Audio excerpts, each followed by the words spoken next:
You're listening to the Kitchen Confession Podcast with Chef Mary Mamalidi.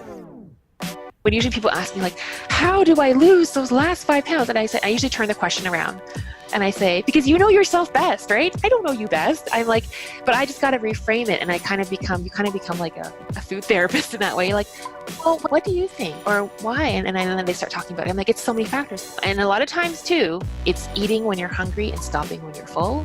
It's eating without distraction.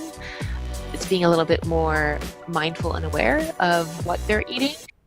Michelle Jaelin of The Nutrition Artist is a registered dietitian and one of my favorite food and nutrition accounts of Instagram.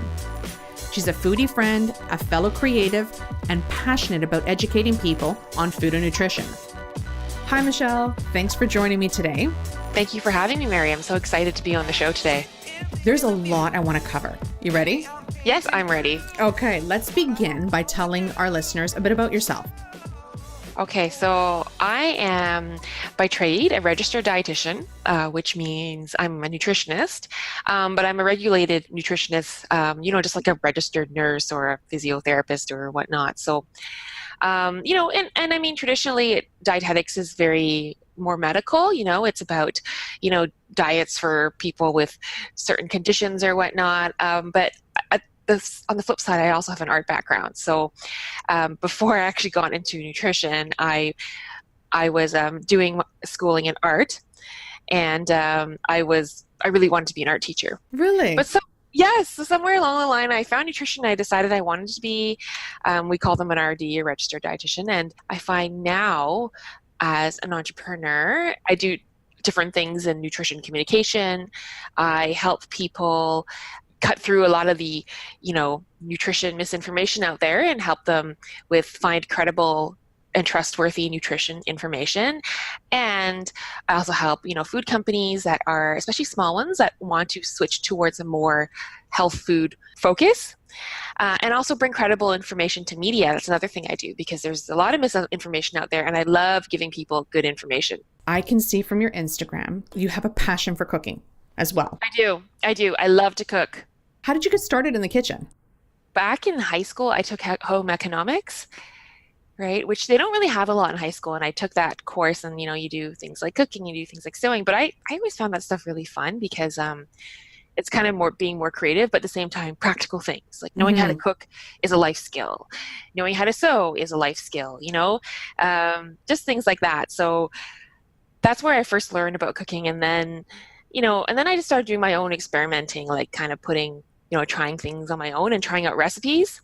I watched the Food Network a lot, and I was really inspired by what they were doing. And I'm like, ooh, I'm going to try this myself at home. And then the most amazing things, and I know, Mary, you cook too, but like, when you try a recipe and it works out and you're like, ooh, like this worked, and you get so excited and you taste. It's such a good feeling.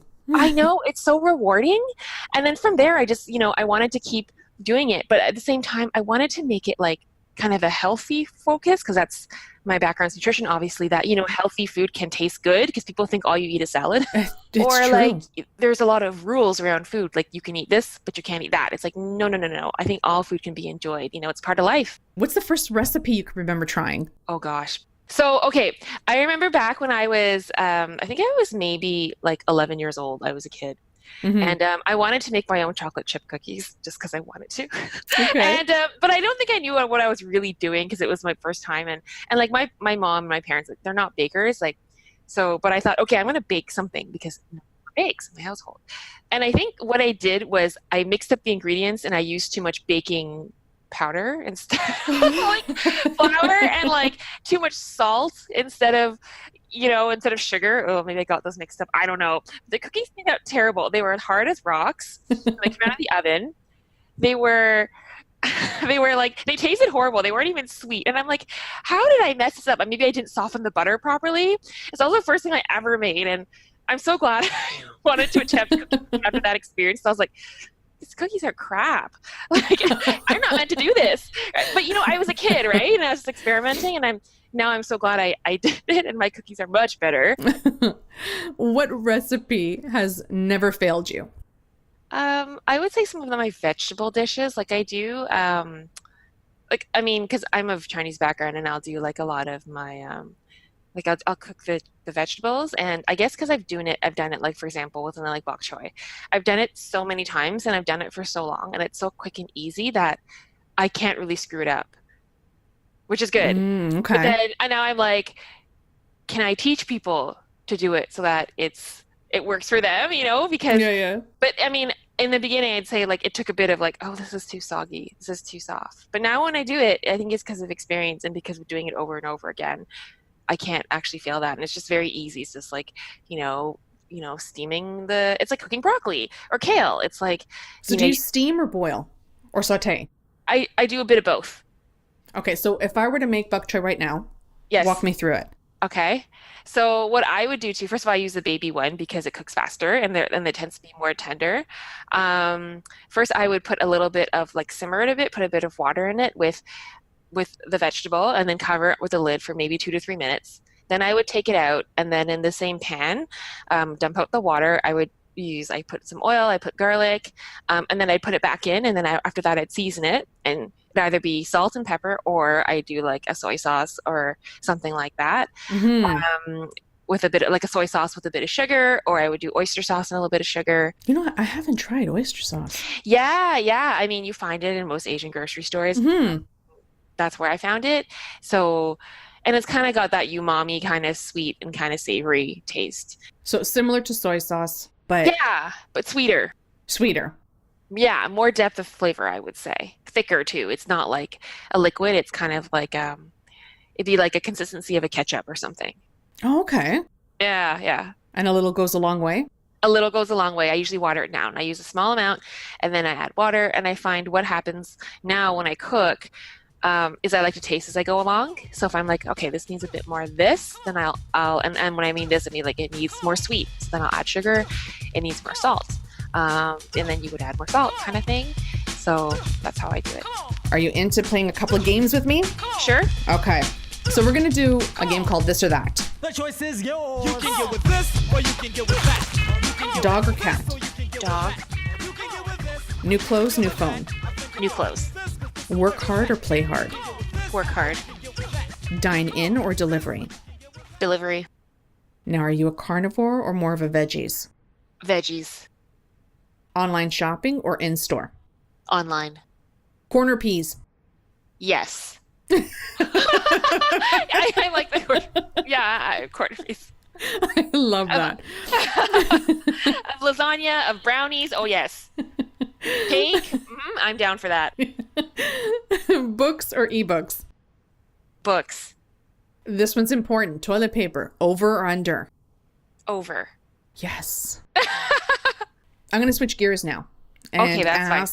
ask some burning questions around health and nutrition. Because I see them splashed everywhere, these buzzwords. Yeah, I know. And people are always interested in natural alternatives. That's right. How do they compare with drugstore remedies? So, for example, how much would someone have to consume to achieve a similar effect, like for magnesium or vitamin B versus acetaminophen or ibuprofen, hydration?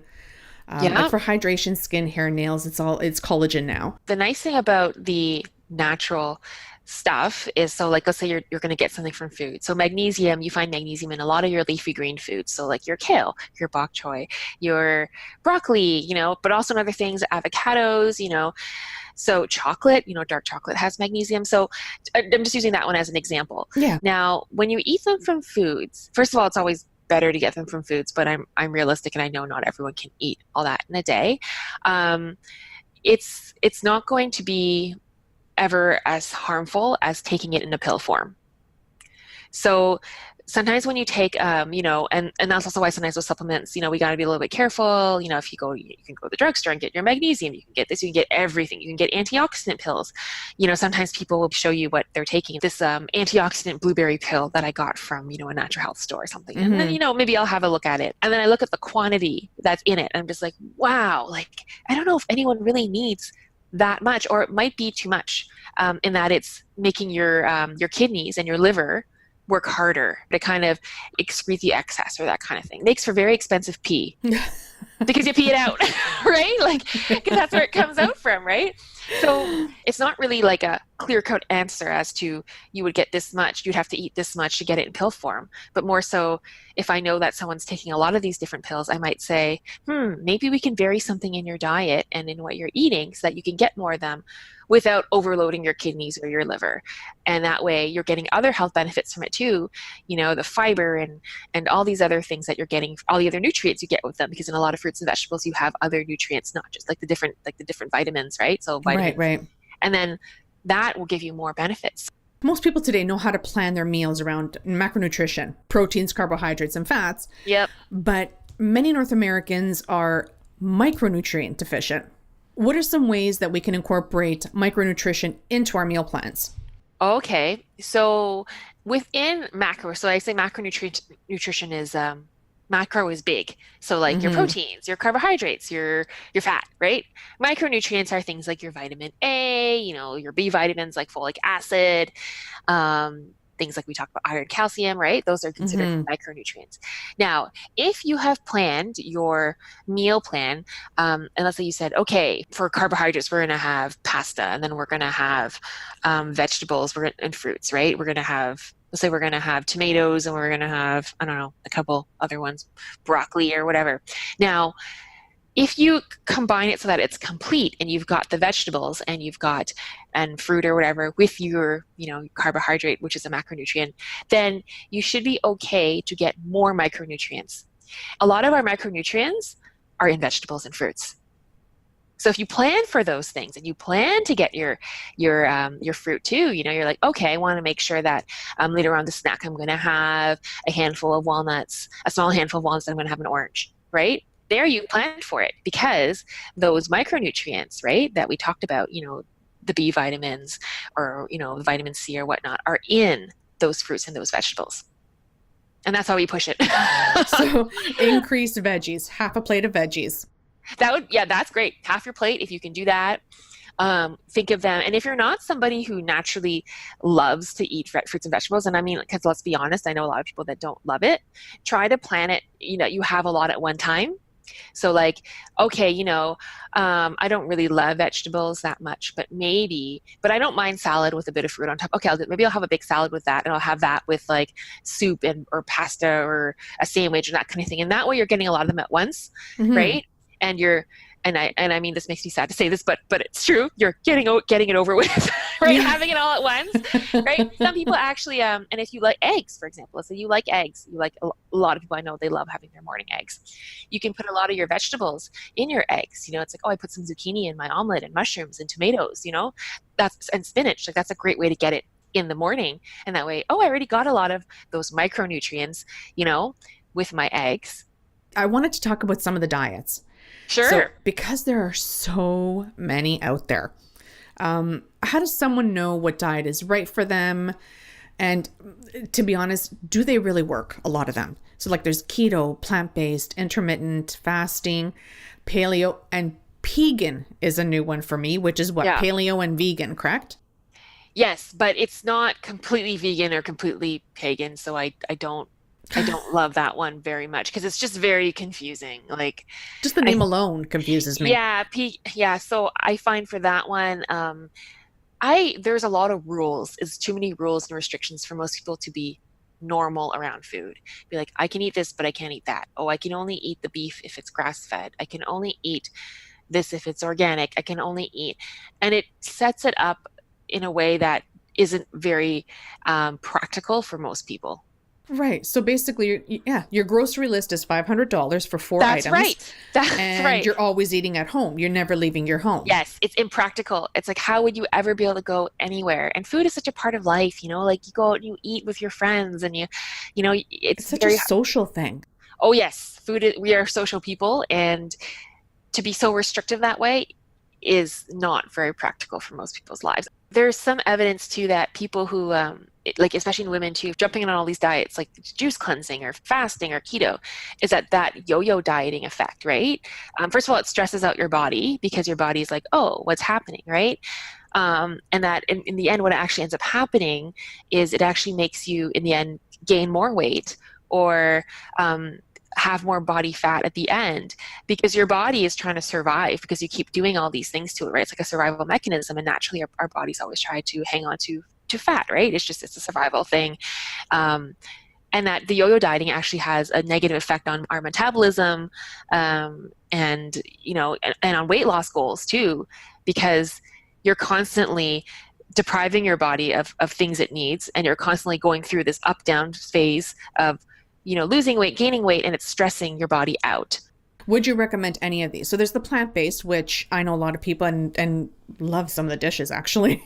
Yeah. So, I mean, the trend is we are moving to more plant-based eating. Now, that doesn't mean it's like, well, that means I'm going to give up all meat and animal products. And no, we're not saying that. We're just saying that eating more plants is helpful because we know what it can do. We know how it's good for prevention and can help prevent some chronic diseases, right? And it's gone less towards having, that gigantic steak that, used to be the thing back in the day. It's like having smaller amounts of meat, getting more protein from plants, like from things like beans and seeds and lentils or that kind of thing. So that's the one that I do recommend because the trend is moving towards it. And the Canada's New Food Guide is saying that too, that we're not saying no more animal protein. We're saying that we're going to have smaller amounts of it, and that we're going to try to get most of them from plants. I think it's also tied in with the sustainability thing too. It's like what's better for the environment too. So trying to eat more plants too, it has been shown to be helpful in that regard. I'm Mary Mamalidi, and you're listening to the Kitchen Confession podcast. Today I'm talking with Michelle Jaelin, an educator, registered dietitian, and wealth of knowledge in food and health. I turned to my social media and asked them to send their questions in. And here's a list of their top questions for you. What are good sources of protein? So, plant or animal based, you have your traditional ones, beef, chicken, fish, and then plant sources, things like nuts and seeds, legumes. You can have things like tofu, edamame. Those are great sources. Pea protein is a new one that's also getting bigger. Peas have some protein too. So those are ones that I would say are good ones. I'm not saying I don't recommend things like protein powders, but they're not really for everyone. Some dairy products too are good sources of protein, and now because we're moving more towards plant-based, there's other ones like chickpea protein or that kind of thing, and hemp and that kind of thing. So those are all new ones, and I think they're good. I think it all works. It's all depending on what works for you. What are some of the most important bad foods to cut out? I don't really usually like to label foods as good and bad because I think that falls into the diet culture thing again, right? Right. And I did bads. You can't see it, but I did air quotes under bad foods. Yeah, no, good. I'm good like, for she you, can't Mary. see me here, and I'm doing bad food. Because someone might say, oh, well, that's a bad food. Like someone who's a nutritionist might say something like, okay, French fries are a bad food. I'm like, well, it depends on how you frame it, because technically French fries are vegan. They are a plant food because they're potato, right? Yes, they're deep fried in oil, which is not really the healthiest for us. Or you can get an air fryer. You can get an air fryer, but you also at the same time, if you have them once in a while, I'm not too worried. Like it's like life is not meant to be so restrictive, okay? Because life is short and we should enjoy all foods on the spectrum. Next one, replacing bad habits with good ones is a good way to transition diets. What are some satisfying alternatives to some of those, again, air quotes, bad foods? Well, if you know that, let's say, for example, that if you have the ice cream in your freezer, if you know it's there and you're going to eat it all, don't keep it in your freezer. If you want it, then you're going to go out and you're going to enjoy it and you're going to have a good time and have ice cream at wherever it is you like to have ice cream. And that way you have to go out to get it and you're making it more of a treat rather than like a habit that's in your house. If water's not your thing, how can I add more fluids to my diet? So I find fruit-infused water is always nice. You can do cucumbers, you can do strawberries, you can do berries, you can do citrus fruit, you can do all different kinds of fruits in your water to make you drink more water. It makes it less boring. Sometimes people who are very into juice, and if you really like juice, I'm not saying juice is really, really bad, but if you were to dilute it with water, right? So let's say you do a third of a cup of juice, like a third of a cup of orange juice, and then the rest of it is water. That's a way for you to keep to keep the hydration levels up. Sometimes too, if you're really into like herbal teas too, that wouldn't be a bad thing either, because that way you're also getting fluid in other ways. Coffee, I'd be a little bit careful, because if you have too much, that can give you some issues. I mean, Yes. with all the caffeine. Yeah. So, but those are some of the ways you can stay hydrated. And as well too, fruits, right? A lot of fruits and vegetables, they have a lot of water in them too. Okay. Like a watermelon is like 90% water. A cucumber too is like around the same. It's around 90% same water. thing. Like you can also eat your water. How important is fiber in a diet? And what can people expect when transitioning from a low to high fiber diet? Oh, you can expect a lot of gas, right? That's why they say to do it gradually. Right off, number But, one, gas. A high fiber diet is important, because you think of like, your colon and your intestines and like all the stuff that you eat and stuff that goes through there. I always think of fiber as like the cleaners that come in and help to push things through, right? Right. It's for gut health, right? So, Mhm. in your intestines and your colon and that kind of thing, it keeps everything going, right? So I think fiber, you get fiber from your fruits and vegetables, from whole grains, right? They have a lot of fiber. So things like oats, whole wheat products, brown rice, quinoa, things like spelt or millet or that kind of thing. Those things are all pretty high in fiber. And they help to move things along and keep our digestive health good. And also helps to keep you regular, which is also really important. What kind of fat is good for you? And what should I steer clear of? And is too much good fat bad for you? So the best kinds of fats are things that obviously you've probably heard of omega-3 fats, right? Mm-hmm. Omega-3 fats, and they come a lot from things like fish and from walnuts. Those are fats we want to have more in our diet because they're essential fatty acids.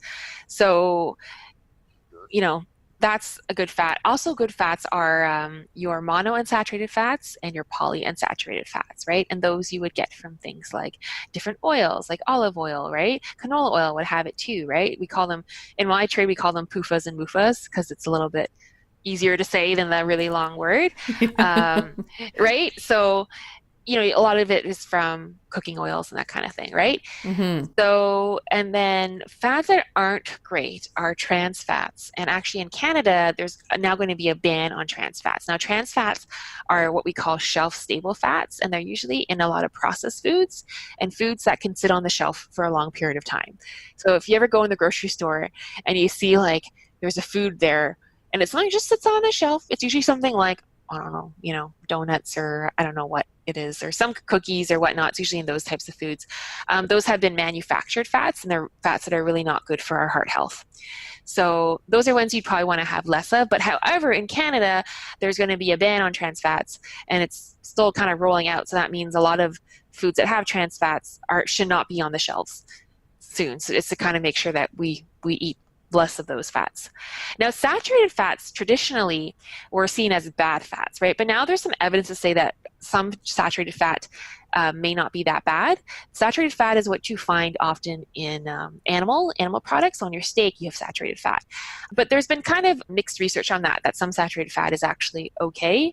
And I think some of it too is okay too, because if you do have saturated fat on your steak, I don't see that as like a really terrible thing, as long as you're not eating like tons and tons of like sausages, going for, getting hot dogs every day. You know what I mean? So, and can you have too much good fat? So, you can, but it's hard to have too much unless you are, number one, doing keto or some really, really high fat diet, or you're overtaking like supplements or something. So let's say you're taking a bunch of omega-3s and you're taking too many or something like that. That can be too much. But generally, most people, unless they are doing keto, don't eat. And unless your diet is really, really poor, where all you eat is processed food and junk food and animal foods, and then you can have too much.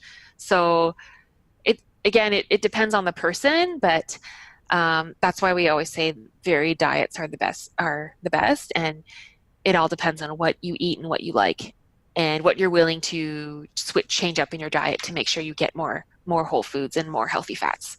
Well, if someone asked you, out of all of these, what would you recommend to someone? So what I would do is I always look at what the person is already eating. And I say, what are you doing now? What are you eating? And what do you like about it? And what do you not like about it? And I find a lot of times people are very no, I mean, the reason why I eat those foods is because I like them, unless they really are on a rice cake diet, then usually they eat because they like to eat, right? And I'm like, okay, what can we do to tweak what you're eating in order to give you the results that you want? And a lot of times too, it's eating when you're hungry and stopping when you're full. It's eating without distraction. It's being a little bit more mindful and aware of what they're eating. It's like those things. And usually when I go and I ask people, it's so funny because when usually people ask me like, how do I lose those last 5 pounds? And I usually turn the question around and I say, because you know yourself best, right? I don't know you best. I'm like, but I just got to reframe it. And you kind of become like a food therapist in that way. Like, well, what do you think? Or why? And then they start talking about it. I'm like, it's so many factors. I'm like, are you sleeping okay? Are you really stressed right now? Do you eat when you're stressed? Are you overcoming some kind of a virus right now? Like, and then they usually be like, oh, and they start to think about it. Oh, wait, I haven't been exercising as much because I'm trying to get over this cold right now. I'm like, well, there you go. There's one part of it. It's kind of reframing, and it's kind of helping people to be a little bit more in tune with what they do in their day-to-day lives and their thought process and why they choose the foods they eat. And usually how it is. It doesn't sound like I know, and it doesn't sound sexy because there's no like magic bullet. This is why these diets sell so much, because now we're doing the taco cleanse, and the next week we're doing vegan. I know. This is why the diet industry can make billions and billions of dollars off people who don't know what to eat for themselves. Because our needs vary so much from person to person. How can people find out? We talked a little bit about this right at the beginning. How can people find a source they trust, like to develop a good plan for themselves? I tend to refer to Health Canada. They are from a public health standpoint, but they have some good resources too about certain things, like about the new food guide, or about even things like cannabis, right? It's like a good, credible source of information. So Dietitians of Canada, we have a website called unlockfood.ca. Mostly somebody was like, I just want to know what to eat more in terms of, because I have for healthier magnesium. So it's unlockfood.ca or dietitian, or you can just look up dietitians.ca, and there's a lot of great information there too. That's all evidence-based too, right? I usually write a little bit on my website too. It's under construction right now, but my website, I have a blog as well, and I'll write about different diet topics as well, and that's nutritionartist.com. But in the meantime, while your website's down, they can go to your Instagram, because I know there's a lot of information you share there. Yeah. Thank you. Yes. And you know what? This is my thing too, is that there's so much BS out there in terms of like nutrition information. I try really hard to share credible content, on my Instagram, on my Facebook, just so people can see, and I try and put it in a way that's kind of user friendly, that like, okay, if I just looked at this and I can just figure out what, quickly, without having to read pages and pages of information, why this is good, why I should eat this, or, what's a good healthy recipe I can make tonight for at home kind of thing. Yeah, no, I love it. Honestly, I was just scrolling through and I was loving each post. It was fantastic. Thank you. That means a lot to me. Yeah. So my Instagram is @nutritionartist. Perfect, because I want to make sure that people do look you up. Yeah. So I try to do it because you know what? There's so much out there, and I'm like, you know what? I'm a licensed professional, and I'm a credible professional. I got to put out stuff out there that is good to combat all the other noise out there. It's like, absolutely. So yeah, and I'm really glad you find it helpful. All right, we're going to move on to rapid fire. First question. So, if you had to choose one, what is the best and worst thing you could eat? The best would be pizza. The worst thing would be liver. Yes. And when someone finds out you're a dietitian, yes, what is the first thing they ask you? Can you help me with my diet? I can see that, yeah. Yeah. And what's the most common mistake people make when choosing the right diet for themselves? Jump in on the trends and the bandwagon. What's the most common mistake people make when starting a new diet that may cause them to feel overwhelmed and then they revert back to old bad habits? Making too many changes too soon. What do you now know as a registered dietitian that you wish everyone knew? I think a lot of times you know what's best for you. As a registered dietitian, I'm here to help you to discover that. There isn't no bulletproof one diet is good for everyone type answer. And what can I do to ensure that I'm eating healthy? I would say meal plan, eat your vegetables, and drink your water. Now I was going to actually ask all my guests to share their kitchen confession. Okay. Do you have one that you can share with us? So I have this thing too. When I cook, I don't know if it's part of my artist experimental personality, but like I have this thing. First of all, I leave all the cupboards open. I don't know why I do that. And Oh, you're like my husband. I don't know why I do that. I guess I just want it to be easy access there. But then when I take everything out, I litter it all over the kitchen counters, and the kitchen is so messy. Like all the spices, all the stuff that I'm using, it's all over the counter, right? And then I have this thing too when I cook. Like I'm a pretty messy cook, I admit, and my husband will tell you too that, my God, she's so messy. You know how when you have that thing to hold the spoon when you're cooking, you have a thing to hold it? Yeah. I never use it, and then the spoon, the dirty cooking spoon, whatever spoon it is, tongs, whatever, just ends up on the counter in random places. This counter, on the stove top, on the side, and before you know it, when I'm done cooking, it's time to clean up. There are all these like sauce stains all over the place. Oh no, see, we could not share a kitchen, you and I. Yeah, I just don't think to put it. I guess I didn't really use it growing up, and he was like to me, you know, this is what you're supposed to put the spoon here, the dirty spoon. I'm like, oh yeah. I actually always just think it's in the way, and I put it away, and I don't use it. I put it on the stove. So then there's all these marks at the end of it, and the worst is when you don't clean it up right away, and then you got to scrub it after. That, and it's, you know, I understand. Actually, I get where you're coming from, because I tend to use a lot of utensils. Yeah, and I just put them anywhere on the countertop. Like, thank goodness I clean my countertop on a regular basis. That'd be horrible, right? Next thing you know, in the summer, I'll have ants or something. Like, why are there ants on the counter? Oh yeah, I'm like, oh yeah, I was cooking. I was cooking, and they were like left over the sauce or something, and there come the ants, and that'd be really gross.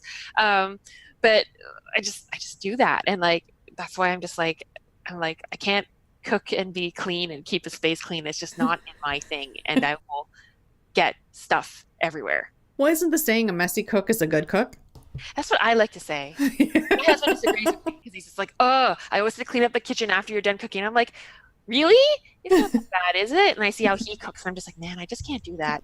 Just do neat and clean. You got to get into it.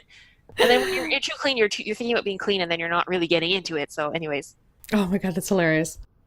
Yeah, I'm messy. And we're done. Thank you so much for chatting with me today, coming on the Kitchen Confession podcast.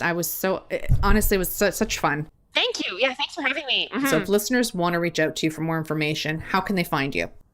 You can find me at Nutrition Artist is my Instagram. On Twitter, it's the same at Nutrition Artist. On Facebook, I'm at Nutrition Artist RD. And then my website is nutritionartist.com. There's a button there where you can email me if you want to get in touch. It's that time. We've reached the end of another show. Be sure to visit kitchenconfession.com for more recipes and foodie finds. I'd like to thank producer and editor Matt Agnew, and I'm Mary Mamalidi. See you at the next episode.